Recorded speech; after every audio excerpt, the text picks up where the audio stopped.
Hello guys, welcome to my YouTube channel. Guys, पिछली video में मैंने आपको रचनात्मकता का अर्थ बताया था। रचनात्मकतावाद का अर्थ, ऐतिहासिक उद्भव बताया था। और इस वीडियो में मैं आपको उसके प्रकारों के बारे में बताऊंगी। गाइस, इस वीडियो में आपको जीन पियाजे का, वॉन ग्लेजरफील्ड का, ब्रूनर का संज्ञानात्मकता विकास में रचनात्मकतावाद बताऊंगी और लेव वेगोत्स्की का इससे अगली वीडियो में बताऊंगी। ठीक है गाइस, शुरू करते हैं। रचनात्मकतावाद के प्रकार। जीन पियाजे का व्यक्तिक रचनात्मकतावाद। Gene पियाजे individual constructivism.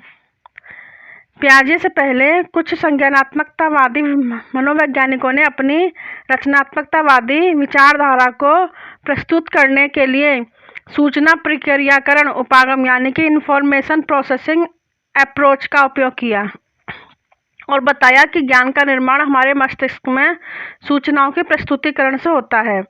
फिर इन सूचनाओं को चिन्हों में बदलकर दोबारा स्मृति में धारण कर पुनः निर्माण होता है। अर्थात बालक पहले मस्तिष्क में हुबहू चित्र बनाता है, फिर वास्तविकता का दोबारा सृजन करता है। मतलब गाइस, पहले जो जीन पियाजे जैसे पहले जो मनोवैज्ञानिक थे वह कहते थे कि जो हम बालक का जो मस्तिष्क होता है उसमें पहले सूचनाएं आती हैं, फिर उन सूचनाओं को वह पहचानता है अपने स्कीमास के द्वारा, अपने पूर्व अधिगम के द्वारा पहचानता है। फिर उनको है ना, उसको जैसा उसके दिमाग में जाता है कोई भी सूचना, उसको यूं कहीं बाहर प्रस्तुत कर देता है, उसमें थोड़ा सा बदलाव करके। लेकिन इसके विपरीत पियाजे ने बताया कि ज्ञान वास्तविकता की प्रतिलिपि नहीं है। मतलब जैसा ज्ञान आपके बच्चे के दिमाग में दिया, सिर्फ उसी को बाहर निकालना यूं कहीं, ये ज्ञान नहीं होता।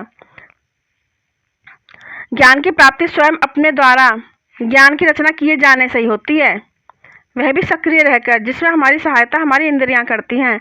बालक वस्तुओं घटनाओं से सक्रिय अंतःक्रिया करके उन्हें अपने स्वयं के जीवंत प्रयासों से प्राप्त करता है। इसे ही व्यक्तिक प्रयास किया जाता है। पियाजे के अनुसार हमारी सक्रिय अंतःक्रिया की 3 विभिन्न मानसिक प्रक्रियाओं आत्मसातीकरण, समायोजीकरण, संतुलीकरण की सहायता ली जाती है। मतलब गाइस, मैं कहने का मतलब है कि जो पियाजे थे उन्होंने जो पिछली जो चली आ रही मान्यताएं थी उन सबको खारिज करके अपनी अलग मान्यता बताई कि जो ज्ञान होता है बच्चे के दिमाग में यूं कहीं ठूंसना नहीं होता। जब तक बच्चा उस ज्ञान पर खुद की प्रतिक्रिया नहीं करेगा, खुद से एक्टिविटी नहीं करेगा, तब तक वो ज्ञान वो आत्मसात कर ही नहीं सकता, ग्रहण कर ही नहीं सकता। और ये ज्ञान ज्ञान में उसको समझने में उसकी जो इंद्रियां हैं वो सहायता करती हैं। और इनकी जो 3 विभिन्न मानसिक प्रक्रियाएं जो कि मैं पिछली वीडियो में भी आपको बता चुकी हूँ, पियाजे वाली में आत्मसातीकरण, समायोजीकरण, संतुलीकरण की सहायता ली जाती है ज्ञान को ग्रहण करने में। देखिए, आत्मसातीकरण क्या होता है। किसी नई वस्तु को समझने के लिए पहले बालक अपने पुराने अनुभवों के सहारे से जानने की कोशिश करता है। जैसे बच्चे के सामने एक 4 पैरों वाला आपने ना कोई जानवर खड़ा किया, उसको पहले बताया था आपने कि ये कुत्ता है। अब उसके सामने जो भी कोई नया जानवर आता वो उसको कुत्ता ही समझता था। फिर आपने उसको बताया, जब गाय आई तो उसको ये कुत्ता ही समझ रहा था, तो आपने बताया ये कुत्ता नहीं बेटा, ये गाय है। तो उसको असंतुलीकरण होता है, बेचैनी होती है। और जब इसको सफल नहीं हो, फिर उसको दिमाग में आता है कि मुझे तो बताया गया था कि इसकी तो 4 टांग होती है, वो कुत्ता होता है, 4 पैर होती है, इसकी पूंछ होती है, इसकी तो पूंछ भी है, 4 पैर भी हैं, फिर ये कुत्ता क्यों नहीं, गाय क्यों है, उसको बेचैनी होती है। फिर समायोजीकरण होता है, फिर वह इसे जानने और समझने के लिए कोई नया तरीका ढूंढने लगता है। फिर खुद की इंद्रियों से वे जब वो गाय दूध देती है तो उसने अंतर करा कि गाय तो दूध देती है लेकिन कुत्ता तो दूध नहीं देता। गाय अलग तरह से आवाज़ निकालती, कुत्ता अलग तरह से आवाज़ निकालता है। फिर वह है ना, फिर और भी कई तरह की गाय को देखता है और कुत्तों को देखता है, फिर वह अंतर समझ जाता है कि इस तरह से उसको संतुलन हो जाता है, संतुलीकरण आ जाता है। इसमें सफलता मिलते ही वह जो असंतुलन था वह संतुलन में बदल जाता है। इस तरह से एक बच्चा अपने ज्ञान को अर्जित करता है। पियाजे द्वारा प्रतिपादित रचनात्मकतावाद में पियाजे का उद्देश्य बालक के अपने प्रयासों से प्राप्त सफलता से है। इसकी इस बात में कोई रुचि नहीं है कि बालक द्वारा सृजित ज्ञान कितना वास्तविक है। इसका एक उदाहरण भी है। वुल्कोफ थे मनोवैज्ञानिक। उन्होंने एक उदाहरण दिया कि चेल्सा नाम की एक छोटी लड़की थी, एक हॉस्पिटल के बाल विभाग में रोगी बिस्तर पर थी वह। तो उसे इससे पहले किसी भी हॉस्पिटल का कोई अनुभव नहीं था, मतलब वह इससे पहले कभी किसी अस्पताल में गई नहीं थी। नर्स ने निचली मंजिल से इंटरकॉम से फ़ोन किया तो चेल्सा को बिस्तर के ऊपर से आवाज़ आई, हे चेल्सा तुम कैसी हो, तुम्हें कुछ चाहिए?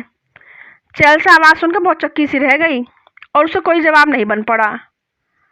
नर्स ने दोबारा यही बात दोहराई, चेल्सा तुम कैसी हो, तुम्हें कुछ चाहिए? उससे फिर भी उसने कोई उत्तर नहीं बन पड़ा।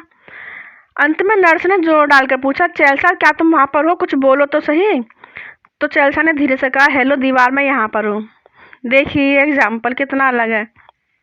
मतलब उस बच्ची के पास जो उसका पूर्व ज्ञान था, मतलब अस्पताल के संबंध में तो कोई पूर्व ज्ञान था नहीं, पर उसे ये दिख रहा था कि उसके आसपास कोई और व्यक्ति है ही नहीं जिससे आवाज़ आ रही है, सिर्फ दीवार है।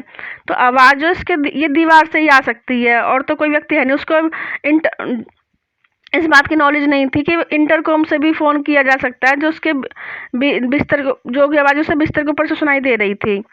तो इस उदाहरण में जैसे जो छोटी बच्ची चेल्सा थी, एक नई चकित करने वाली परिस्थिति से उसका सामना होता है और वह बात करती हुई दीवार। उससे पहले इस तरह का कोई अनुभव नहीं है, तो इस अवस्था को जो संज्ञानात्मक संरचना उसके पास है उससे उसे वास्तविकता का सही अंदाज़ा लगाने में मदद नहीं मिलती। इसलिए उसे अपने प्रयासों से अपनी वर्तमान संज्ञानात्मक संरचना और अपने पूर्व ज्ञान की सहायता लेते हुए अपने लिए आवश्यक ज्ञान की रचना सृष्टि करनी पड़ी। यानी आवाज़ किसी एक तरफ से आ रही है तो वहाँ कुछ नहीं बल्कि एक दीवार ही है, और इस बात का ठीक तरह से निश्चय करने के बाद ही चेल्सा इस रिजल्ट पर पहुंची कि दीवार है जो उससे बात कर रही है। अब देखिए, जो पियाजे द्वारा प्रतिपादित जो रचनात्मकता जो ज्ञान है, उसमें पियाजे को इससे कोई मतलब नहीं है कि वो जो ज्ञान प्राप्त हुआ बच्चे को वो वास्तविकता से वो कितना निकट है। पियाजे द्वारा प्रतिपादित रचनात्मकतावाद में व्यक्ति विशेष के द्वारा ज्ञान की रचना उसके विचारों, उपलब्ध परिस्थितियों के समन्वय, मनन तथा चिंतन से की जाती है। बाहरी वास्तविकता से इसका कोई लेना देना नहीं होता। पियाजे के रचनात्मकतावाद में व्यक्ति ज्ञान, व्यक्तिगत विश्वास, आत्मबोध, पहचान पर विशेष ध्यान दिया जाता है। इसी कारण इसे व्यक्तिगत रचनात्मकतावाद की संज्ञा दी जाती है। पियाजे ही सही अर्थों में पहला वह मनोवैज्ञानिक था जिसने रचनात्मकतावाद तथा रचनात्मकतावादी अधिगम की नींव रखी। अब पढ़ेंगे हम वॉन ग्लेजरफील्ड का क्रांतिकारी या कट्टरपंथी या अधिक सक्रिय रचनात्मकतावाद। वॉन ग्लेजरफील्ड का जन्म 1917 में जर्मनी के म्यूनिख शहर में हुआ था। इन्हें एक विशेष प्रकार के रचनात्मकतावाद का प्रणेता माना जाता है, जिसे हम अधिक सक्रिय या फिर क्रांतिकारी या रेडिकल रचनात्मकतावाद के नाम से जानते हैं। इन्होंने इसे कोई समझौता ना करने तथा जड़ों तक पहुंचने वाले यानी गोइंग टू रूट के अर्थों में प्रस्तुत करने की कोशिश की। अपने द्वारा प्रतिपादित रचनात्मकतावादी विचारधारा के प्रस्तुतिकरण में वॉन ग्लेजरफील्ड जीन पियाजे से ज़्यादा प्रभावित हैं, क्योंकि उनके द्वारा प्रतिपादित संतुलीकरण, आत्मसातीकरण, समायोजीकरण में पियाजे ने बालक को अपने ढंग से अपने परिवेश को जानने और समझने के पूरे अवसर प्रदान किए हैं। मतलब जो वॉन ग्लेजरफील्ड थे, ये पियाजे के जो रचनात्मकतावादी विचारधारा थी उनसे काफ़ी प्रभावित थे। जो उन्होंने कहा उन बातों को भी इन्होंने माना है। ग्लेजरफील्ड की आधारभूत धारणाएं क्या हैं? ज्ञान की रचना सृष्टि पूरी तरह सक्रिय रहकर ही की जानी चाहिए, यानी बच्चा जब तक खुद एक्टिव नहीं होगा तब तक वह ज्ञान को प्राप्त कर ही नहीं सकता। ज्ञान की रचना या सृष्टि करने के लिए अपने अनुभवों को उचित रूप से संगठित कर उनसे अधिक फायदा उठाने की कोशिश करनी चाहिए। यानी कि जब वो ज्ञान की बच्चा रचना कर रहा है तो अपने अनुभवों को और ज़्यादा इकट्ठे करने चाहिए, उसे अपने अनुभव उससे और ज़्यादा फ़ायदा उठाने की कोशिश करनी चाहिए। किसी भी बालक का जड़ों तक पहुंचना नए ज्ञान की प्राप्ति में बहुत सहायक होता है। जैसे कोई बच्चा है और वो जो नए ज्ञान को प्राप्त करना चाहता है तो उसे अपने जो उसका बेसिक ज्ञान है ना, उसकी बिल्कुल जड़ में, बिल्कुल उसके है ना शुरुआत में जाकर तब उसको नए ज्ञान की उत्पत्ति सृजन करना चाहिए। नए ज्ञान की सृष्टि एवं सृजन बालकों द्वारा करने से पहले उसको अपने में निहित उससे संबंधित ज्ञान की तह तक जरूर जाना चाहिए। ग्लेजरफील्ड ट्रोत्स्की द्वारा प्रतिपादित सामाजिक रचनात्मकतावाद में भी थोड़ा बहुत विश्वास रखते थे, इसलिए ये समूहगत कक्षा शिक्षण को भी बेहतर मानते थे। देखिए, जो ग्लेजरफील्ड थे प्याजे से भी प्रभावित थे और व्योतगति के से भी प्रभावित थे। अब जब मैं आपको अगली वीडियो में इनके बारे में बताऊंगी तब आपको पता चलेगा कि इन्होंने क्या क्या विचारधारा रखी। तो ग्लेजरफील्ड का जो ये जो थ्योरी थी रचनात्मकतावाद की कट्टरपंथी, ये प्याजे और व्योतगति दोनों से प्रभावित थी। अब हम पढ़ेंगे ब्रूनर का संज्ञानात्मक रचनात्मकतावाद। प्रसिद्ध संज्ञानात्मक मनोवैज्ञानिक जेरोम ब्रूनर संज्ञानात्मक विकास, अनुदेशन तथा अधिगम में अपने योगदान के अतिरिक्त अपनी रचनात्मकतावाद विचारधारा के लिए काफी जाना जाता है। इसका रचनात्मकतावाद दर्शन एक सामान्यवादी दर्शन था जिसमें व्यक्तिगता और सामाजिक दोनों प्रकार की विचारधाराओं का विलय था। यानी कि ये प्याजे वाले जो व्यक्तिगतावाद थे उससे प्रभावित थे, जो सामाजिक कि बालक को समाज में रहकर ज्ञान प्राप्त करना चाहिए उससे दोनों से प्रभावित थे। ये इनके निम्न बिंदु इस प्रकार हैं।